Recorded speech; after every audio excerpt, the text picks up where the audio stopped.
आप देख रहे हैं अमेज नाउ। गंगा, यमुना, राप्ती और गोमती के तटवर्ती इलाकों से खबरें आप तक। नमस्कार, सत्य घटना के नए अंक के साथ मैं सुगंधा। शुरुआत करते हैं आज की मुख्य घटनाओं से। साथ साथ अब गोरखपुर विश्वविद्यालय के शिक्षक भी कुलपति के खिलाफ हुए लामबंद। गोरखपुर महानगर के चौराहों पर ड्यूटी से गायब यातायात पुलिस कर्मियों को एसपी सिटी ने लगाई फटकार। कोरोना के तीसरे वेरिएंट ओमिक्रॉन से गोरखपुर का स्वास्थ्य हमला हुआ सतर्क।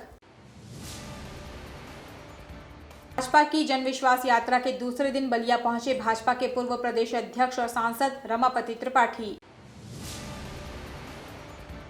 मुंडवाना गणतंत्र पार्टी के कार्यक्रम में शिरकत करने बस्ती पहुंचे पूर्व कैबिनेट मंत्री रामअचल राजभर। और बिहार के पूर्व मुख्यमंत्री जीतन राम मांझी के बयान पर बलिया में ब्राह्मण समाज ने खोला मोर्चा। और अब सत्य घटना विस्तार। गोरखपुर जनपद के पंडित दीनदयाल उपाध्याय विश्वविद्यालय में अभी कुलपति के खिलाफ छात्रों का आंदोलन चल ही रहा था कि अब विश्वविद्यालय के शिक्षकों ने भी कुलपति राजेश सिंह के खिलाफ मोर्चा खोल दिया है। आपको बता दें कि हिंदी विभाग के प्रोफेसर कमलेश कुमार गुप्ता और उनके साथ उपस्थित अन्य प्रोफेसरों ने विश्वविद्यालय के प्रशासनिक भवन के समक्ष आज से सत्याग्रह शुरू कर दिया है।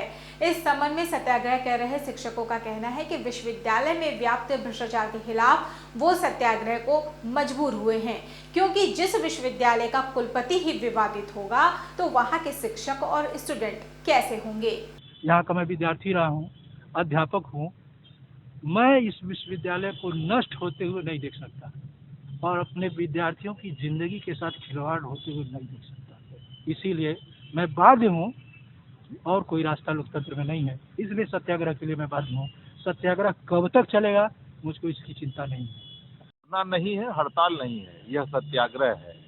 सत्याग्रह अर्थात जो कमलेश जी ने प्रश्न उठाए हैं, जो भ्रष्टाचार की बू उन्होंने महसूस की है और जिसको पढ़ने जानने के बाद विश्वविद्यालय के लगभग सभी अंग कर्मचारी, शिक्षक, छात्र सबको भ्रष्टाचार की बू आ रही है, उस प्रश्न का उत्तर चाहते हैं। महानगर में जाम की समस्या को देखते हुए आज एसपी सिटी सोनम कुमार ने आईटीएमएस कंट्रोल रूम का निरीक्षण किया और वहां लगे सीसीटीवी कैमरों से ड्यूटी पर लगे ट्रैफिक और पुलिस कर्मियों की ड्यूटी चेक की।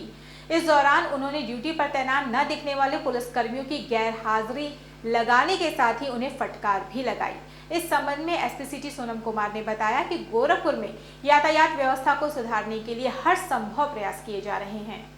और यहाँ पे जो कैमरे लगाए गए हैं, आईटीएमएस सिस्टम है, इंटीग्रेटेड ट्रैफिक मैनेजमेंट सिस्टम, उसके कैमरों को देखा है, उससे ड्यूटियाँ भी लगाई गई हैं, यातायात की ड्यूटियाँ लग रही हैं। सिविल पुलिस की अलग से हमने ड्यूटी चार्ट आज जारी किए और अलग अलग चौराहों पर उनकी ड्यूटी लगाई गई, उन सबको भी चेक करा जा रहा है यहाँ पे। और कैमरों से सबसे ज़्यादा मदद ये मिलती है कि हमें पता चलता है कि ट्रैफिक किस वजह से कहाँ जाम लग रहा है। तो पूरा का पूरा नगर क्षेत्र का हमारे पास व्यू रहता है, इसके हिसाब से हम लोग सूचना देते हैं। नेशनल एजुकेशनल सोसाइटी गोरखपुर द्वारा महात्मा गांधी इंटर कॉलेज में 3 दिवसीय कला महोत्सव का शुभारंभ आगामी 23 दिसंबर से किया जाएगा।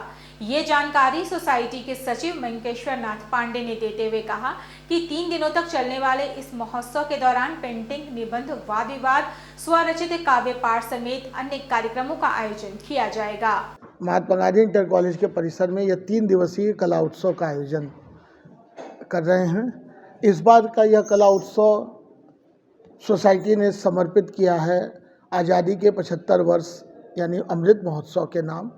और जो विषय हम लोगों ने रखे हैं इस प्रतियोगिता में, अन्य उसमें भी इस बात का ध्यान रखा गया है कि हम लोग उन बातों की चर्चा करें जो हमारी आज़ादी स्वतंत्रता से संबंधित है। गोरखपुर जनपद में एक विकलांग मां ने अपने ही छोटे बेटे के खिलाफ पैसे हड़पने का आरोप लगाते हुए एसएसपी से मिलकर न्याय की गुहार लगाई। पूरा मामला जनपद के खोराबार थाना क्षेत्र स्थित रुद्रपुर गांव का है, जहां विकलांग मां शारदा देवी अपने छोटे बेटे अमरजीत पर नशीली दवाई खिलाकर अपना पैसा हड़पने का आरोप लगाया है। उनका कहना है कि जब वो अपने छोटे बेटे अमरजीत के साथ रहती थी तो वो उन्हें मार पीट कर उनके पेंशन का पैसा धोखे से निकाल लिया करता था। आप अपने लड़के के लिए लिखित एप्लीकेशन दिए उसके खिलाफ में, एप्लीकेशन दी है कि हमारे साथ ये किया है। तो वहीं मां को गोद में लेकर एसएसपी से मिलाने पहुंचे बड़े बेटे शेषनाथ ने कहा कि कई बार शिकायत के बाद भी स्थानीय पुलिस कोई कार्रवाई नहीं कर रही है। मेरी माताजी को नींद वाली गोली खिला करके पैसा निकाल लिया गया है और जिसके संबंध में तहरीर दी गई थाने पर कोई कार्रवाई नहीं करते हैं। फ़ोन पर पूरी बात नहीं सुनते, एसओ साहब फ़ोन कर देते हैं। कल हमने थाने पर गया, चौकी इंचार्ज अश्वनी राय अशोक राय कोई हैं जगदीशपुर के, वो और एसओ साहब दोनों लोग मिल करके कह रहे हैं समझौता कर लो, इसको बुलाओ, कहो तो हम बुला करके समझौता करा दें। हम लोग कार्रवाई कर रहे हैं और समझौता करा रहे हैं। महानगर के डेयरी कॉलोनी स्थित गांधी शताब्दी इंटर कॉलेज में चल रहे त्रिदिवसीय प्रथम सोपान प्रशिक्षण शिविर सकुशल संपन्न हो गया। इस अवसर पर बतौर मुख्य अतिथि कॉलेज के उप प्रबंधक शक्ति सिंह मौजूद रहे। कार्यक्रम के दौरान बच्चों ने अपने द्वारा दी गई प्रस्तुतियों से वहां उपस्थित लोगों को मंत्रमुग्ध कर दिया।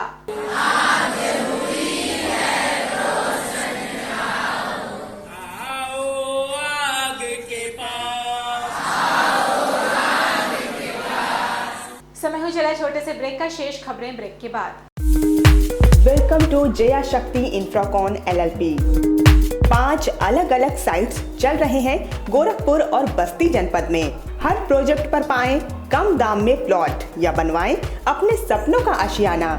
Ayush golf city, Sunauli road, Gorakhpur. Ayush residency, Karjaha, Gorakhpur. Ayush smart city, Sonbarsa, Gorakhpur. Ayush global city, Madapar, Gorakhpur. Ayush green city, Parsa Jafar, Basti. हर प्लॉट की रजिस्ट्री पर मिलेगा सोने का एक सिक्का। नमस्कार, हम जया शक्ति इंफ्राकॉन से। हमारा प्रयास है कि हर आय वर्ग को आवास उपलब्ध कराया जाए। आयुष सिटी का सपना, सबके पास हो घर अपना। ब्रेक के बाद आपका स्वागत है। चलते हैं शेष खबरों की ओर। वैश्विक महामारी कोरोना के नए वेरिएंट ओमिक्रॉन को लेकर गोरखपुर का स्वास्थ्य महकमा पूरी तरह सतर्क है। मुख्य चिकित्सा अधिकारी डॉक्टर आशुतोष दुबे के मुताबिक जनपद के जिला अस्पताल, जिला महिला अस्पताल सहित सभी CSC और PSC को निर्देशित किया जा चुका है कि वहां आने वाले मरीजों एवं जरूरतमंदों को कोरोना के नए वेरिएंट के बारे में बताएं और अधिक से अधिक लोगों को टीकाकरण करवाने के लिए प्रेरित करें। अपने अस्पतालों को भी क्रियाशील किए हैं, अपने कर्मचारियों को ट्रेनिंग दिए हैं, आवश्यक औषधियों को जो भी जरूरत है उनको मानक के अनुसार एकत्रित किया जा रहा है। जितने भी इंस्ट्रूमेंट्स हैं उनको क्रियाशील किए गए हैं। जो भी हमारे प्राइवेट हॉस्पिटल्स हैं उन सब से भी आग्रह किया गया है कि आवश्यकता अनुसार अपने बेड्स को अपनी पूरी तैयारी कर लें। अगर कोई भी आकस्मिकता आती है तो हम उसे करेंगे। गोरखपुर जनपद के राजघाट पुल पर सोमवार की शाम नगर निगम में संविदा पर कार्यरत सफाई कर्मचारी शंकर की ट्रैक्टर की चपेट में आने से मौत हो गई, जिससे नाराज परिजनों और स्थानीय लोगों ने आज शव के साथ गोरखपुर बनारस मार्ग को जमकर नारेबाजी की। इस संबंध में प्रदर्शन कर रहे लोगों का कहना है कि कर्मचारी की मौत पर नगर निगम का कोई भी जिम्मेदार अधिकारी परिजनों की सुध लेने नहीं आया। इसके साथ ही प्रदर्शन कर रहे लोगों ने कर्मचारी के परिजनों को आर्थिक सहायता प्रदान करने की मांग भी की है। जो नगर निगम की तरफ से न्यूज आया था, ये लिखा गया था उसमें कि रात को ही इनके घर पे 1 लाख का चेक दिया गया, जो कि सरासर फर्जी है। यहाँ तक कि कोई देखने तक भी नहीं आया था, घर पे कोई हालचाल भी लेने नहीं आया। ऊपर से कह रहे हैं कि 1 लाख का चेक दे दिया गया है। क्या मांग कर रहे हैं? मांग हमारा यही है कि इनके परिवार वालों को कम से कम 20 से 25 लाख रुपए की नकद मिले और उसके बाद से इनके फैमिली वाले इनके पत्नी को नौकरी मिले, वो भी गवर्नमेंट नौकरी मिले, संविदा पे नहीं, ना ही ठेका पे, सीधे उनको सरकारी नौकरी मिले। पिपराइच विधानसभा क्षेत्र के विकास भारती स्थित लिटिल माउंट पब्लिक स्कूल में पेरेंट्स टीचर मीटिंग का आयोजन किया गया। इस दौरान छोटे बच्चों ने एक्टिविटी प्रोग्राम में कई तरह के प्रयोग करके अपने अंदर छिपी प्रतिभा को दिखाने का प्रयास किया। तो वहीं कक्षा 11 के छात्र छात्राओं ने AC का मॉडल तथा सेंसर हाउस का प्रोजेक्ट प्रस्तुत कर सबका ध्यान अपनी ओर आकर्षित किया, जबकि कई बच्चों ने पर्यावरण संबंधी प्रोजेक्ट बनाकर लोगों को सजग एवं सुरक्षित रहने का संदेश भी दिया। इस संबंध में विद्यालय के प्रबंधक ने बताया कि इस तरह के आयोजन से बच्चों का मनोबल बढ़ता है तथा उनमें अलग अलग आविष्कार करने की क्षमता भी बढ़ जाती है। आज हमारे बच्चों के प्रयास के द्वारा हमने एक विज्ञान प्रदर्शनी का आयोजन किया है, जिसका मुख्य आकर्षण रहा है रूम AC और सेंसर हाउस, जिसको स्मार्ट हाउस के नाम से भी जानते हैं। बच्चों ने इसमें बहुत मेहनत की और अपने मतलब हुनर को कैसे आगे इसको निकाला जाए इसका पूरा प्रयास किया है टीचरों की मदद से, और हमारे बच्चे सफल भी रहे हैं सेंसर हाउस बनाने में। बलिया जनपद से शुरू हुआ भाजपा का जन विश्वास यात्रा के दूसरे दिन भाजपा के पूर्व प्रदेश अध्यक्ष एवं सांसद रमापति त्रिपाठी ने शिरकत की। इस दौरान उन्होंने लोगों को संबोधित करते हुए कहा कि भाजपा अपने वायदों को पूरा कर रही है, जबकि घबराई विपक्षी पार्टियां जनता में भ्रम फैला रही हैं। इसके साथ ही उन्होंने ये भी कहा कि जो हिंदुओं को सांप्रदायिक कहते हैं वे सत्ता के लिए हिंदू हिंदू जप रहे हैं। इस मौके पर सांसद रमापति त्रिपाठी अपने कार्यकर्ताओं और समर्थकों को डांटते भी नजर आए।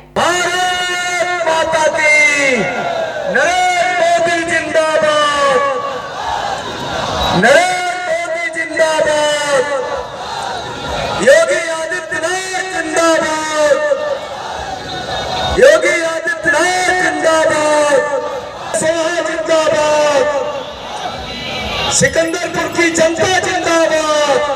अरे अपने लिए सब लोग हाथ उठा दीजिए भाई। सिकंदरपुर की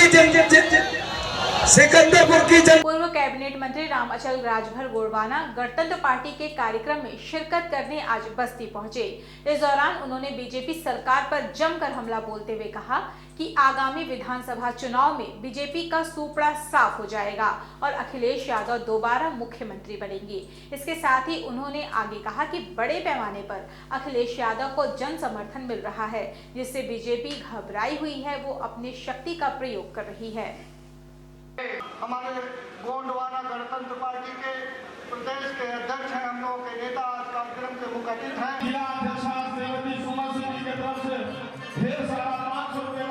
देखिए, चुनाव जब जब नज़दीक आता है, आज बड़े पैमाने पर जन समर्थन माननीय श्री अखिलेश यादव जी को मिल रहा है।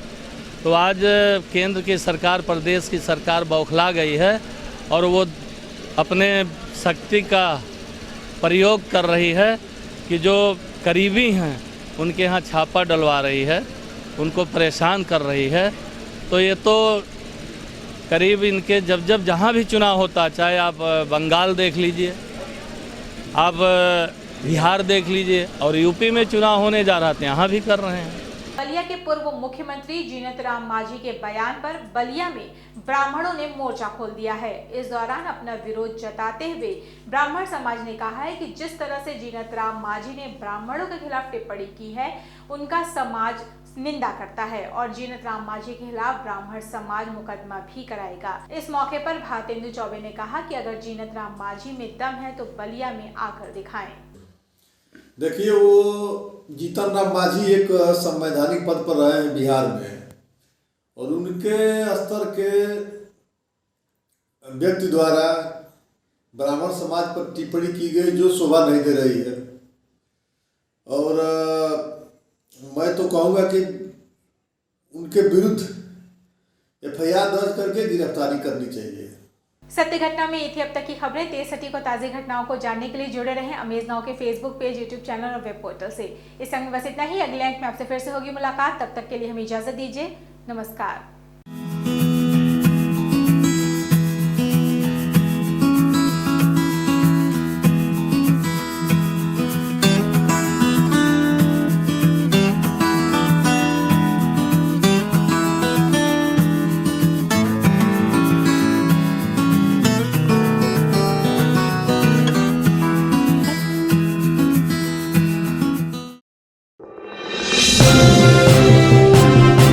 आप देख रहे हैं अमेज नाउ।